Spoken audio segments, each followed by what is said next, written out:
നന്ദിച്ചേട്ടൻ ചെയ്ത സിനിമയിൽ കുറേ മൂവീസിൽ മാർക്കോ എടുത്തു പറയേണ്ടതാണ്. അതിൻ്റെ ഒരു സ്റ്റിൽ പോസ്റ്റ് ഭയങ്കര ഹിറ്റായിരുന്നു.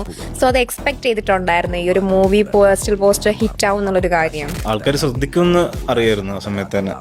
കാരണം നമ്മൾ ഒരു സിനിമ വർക്ക് ചെയ്യുമ്പോഴത്തേക്ക് നമുക്ക് അതിൻ്റെ ഔട്ട് നമ്മൾ ആദ്യമേ കാണും.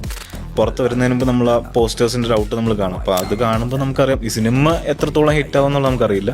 പക്ഷെ പോസ്റ്റേഴ്സ് കുറച്ചും കൂടെ നമ്മൾ ഇതുവരെ ചെയ്തതിനേക്കാൾ കുറച്ചും കൂടി ശ്രദ്ധിക്കും എന്നുള്ളത് നമുക്ക് ഓൾറെഡി അറിയാം. പിന്നെ മാർക്കോയ്ക്ക് ഓൾറെഡി ഒരു ഹൈപ്പ് ഉണ്ടായിരുന്നു, ഒരു പ്രീ ഹൈപ്പ് ഓൾറെഡി ഈ സിനിമയ്ക്ക് ഉണ്ടായിരുന്നു. അപ്പോൾ ആ പടത്തിൻ്റെ ഓൾമോസ്റ്റ് എനിക്ക് തോന്നുന്നു ഒരു 70% എനിക്ക് തോന്നുന്നു മാർക്കറ്റ് ചെയ്തിരിക്കുന്ന പോസ്റ്റേഴ്സ് വെച്ചിട്ടാണ്. മെയിനായിട്ടുള്ള പടത്തിനൊരു 5-6 പോസ്റ്റർ ആയിരിക്കും മെയിൻ പോസ്റ്റേഴ്സായിട്ട് വരുന്നത്. പിന്നെ നമ്മൾ ഈ പറഞ്ഞ പോലെ തിയേറ്റർ റണ്ണിൻ്റെ ബാക്കി അഡീഷണൽ എത്ര ദിവസം പോകുന്നു എന്നൊക്കെ ഉള്ള പോസ്റ്റേഴ്സ് ആയിരിക്കും പിന്നെ വരുന്നത്.